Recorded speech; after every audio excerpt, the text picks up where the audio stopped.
இந்த உலகத்திலே வந்த மிக பிரம்மாண்டமான ஊனுண்ணிக்கான அடுத்த வகை கண்டுபிடிக்கப்பட்டிருக்கு.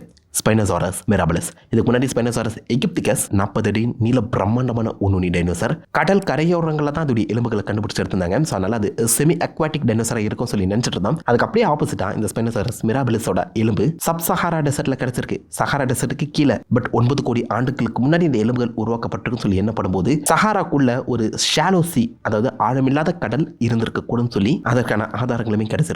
ஸோ ஆழமில்லாத கடல்ல கொக்கு போல தன்னுடைய பின்னங்கால்களில் நின்று மீன்களை வேட்டையாடுற ஒரு வேலையை இந்த மிருகம் பண்ணியிருக்குங்க.